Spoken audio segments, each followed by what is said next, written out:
Hello students. तो जैसा कि हम लोगों ने पिछले क्लास में डिस्कस किया था कि केसी और केपी के बीच में रिलेशन क्या है, क्या संबंध है, उसको हमने बताया था। आज हम उसी का डेरिवेशन करेंगे, उसी संबंध का जो हमने आपको बताया था। ठीक है, यानी जो इनके बीच में संबंध है, जो समीकरण बताया था संबंध वाला, उसकी उपपत्ति कैसे करेंगे वो देख लीजिए। तो उसके लिए हम क्या करेंगे, यहाँ पर एक समीकरण लिखेंगे। मान लो हमने यहाँ a प्लस बी, दो हमने रिएक्टेंट ले लिया, इनकी अभिक्रिया करा दिया, जिससे क्या मिल गया, हमें C मिल गया और D उत्पाद मिल गया।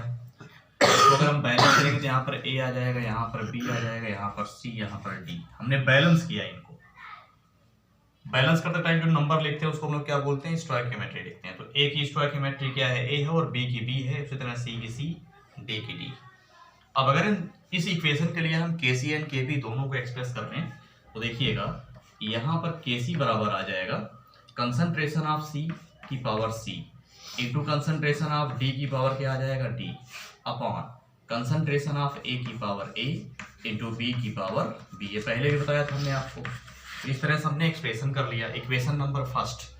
अब इसी तरह से हम कह सकते हैं KP भी निकाल सकते हैं इसका। तो KP इक्वल टू क्या आ जाएगा, P की पावर A और यहाँ C आ गया इंटू P की पावर D और यहाँ आ गया D अपॉन P की पावर A, यहाँ आ गया A इंटू P की पावर B इंटू B। ये है इक्वेशन नंबर सेकेंड। हमने दोनों को एक्सप्रेस कर लिया, KC एंड KP को, इसके लिए। अब इन दोनों में संबंध बताना है। तो अगर हम प्रेशर को कंसंट्रेशन के रिस्पेक्ट में चेंज कर पाए तो इसके बीच में संबंध निकाल पाएंगे। तो देखिए, हम जानते हैं, वी नो दैट, हम जानते हैं कि आदर्श गैस समीकरण PV बराबर क्या होता है, nRT होता है। अब इसमें और करके इसी को हम लिख सकते हैं, P बराबर N/V RT। N/V किसके बराबर होता है, N/V बराबर होता है C, मतलब कंसंट्रेशन। तो यहां इसी को हम और करके लिख सकते हैं, P is equal to CRT। ठीक है, N/V बराबर क्या होता है, सांद्रता यानी कंसंट्रेशन। तो CRT लिख सकते हैं, N/V के प्लेस पर यहां पर हम C लिख सकते हैं। तो P इक्वल टू आ गया CRT। चलिए, यहां तक हमारे ख्याल से बात आपको समझ में आ गई होगी। अब अगर ये हमारा सांद्रता है C, ठीक है, तो P इक्वल टू CRT है, C माने सांद्रता। तो यहाँ जो A है, मतलब यहाँ C है, D है, A और B, ये सभी क्या है, सांद्रताएं हैं।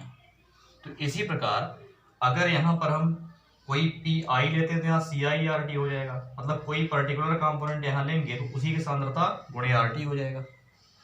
तो उसी प्रकार जैसे यहाँ हम कह सकते हैं कि PA बराबर क्या होगा, PA बराबर हमारा हो जाएगा ART, यानी A की सांद्रता गुणे RT। इसी प्रकार PB बराबर हो जाएगा BRT, B की सांद्रता गुणे RT। इसी प्रकार PC बराबर हो जाएगा CRT, यानी C की सांद्रता गुणे RT। इसी प्रकार PD बराबर हो जाएगा DRT, ठीक है, D की सांद्रता गुणे RT। अब अगर हम PA, PB, PC, PD की वैल्यू इक्वेशन नंबर सेकंड में रखते हैं तो इक्वेशन नंबर सेकंड क्या हो जाएगी, कहेंगे now equation number second becomes, ये हो जाएगी बिकम्स। ये बिकम की स्पेलिंग ठीक नहीं है, यहाँ बीच में C आएगा, बिकम्स देख लेना। इक्वेशन नंबर सेकंड क्या हो जाएगी, देखिएगा, जब ये वैल्यू हम इक्वेशन नंबर सेकंड में पुट करेंगे तो ये हो जाएगा KP बराबर P की पावर C है, तो PC इक्वल टू क्या दिया है यहाँ पे, CRT। तो यहाँ जो A है वो पूरे के पावर में चला जाएगा, तो ये हो जाएगा DRT, और पूरे की पावर क्या हो जाएगी, C नहीं बल्कि D नहीं बल्कि यहाँ पर C था, तो पूरे की पावर क्या हो जाएगी C। इसी प्रकार DRT की पावर क्या हो जाएगी, डी हो जाएगी, स्मॉल टी अपॉन में। इसी तरह हम कह सकते हैं कि ए आर टी की पावर हो जाएगी ए, और यहाँ पर बी आर टी की पावर हो जाएगी बी।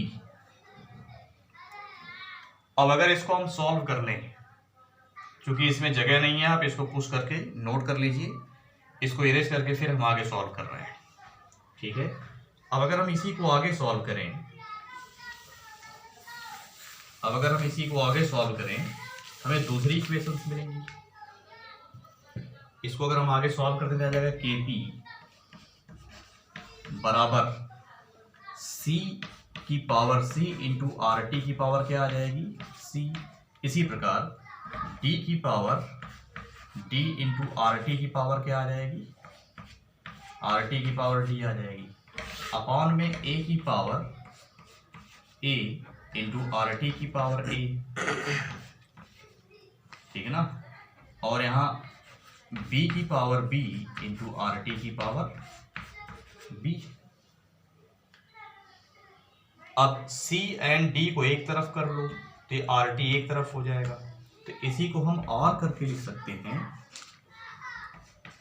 के पी बराबर c की पावर c इंटू डी की power d into R T की पावर क्या हो जाएगा हमारा, अच्छा आर टी नीचे भी है आर टी ऊपर भी है, तो आर टी मल्टीप्लाई करेंगे यहाँ सी प्लस डी आ जाएगा, तो आर टी की पावर क्या होगा, सी प्लस डी अपॉन नीचे आ गया ए की पावर ए इंटू बी की पावर बी, और ये हो गया हमारा आर टी की पावर ए प्लस बी, ठीक है ना।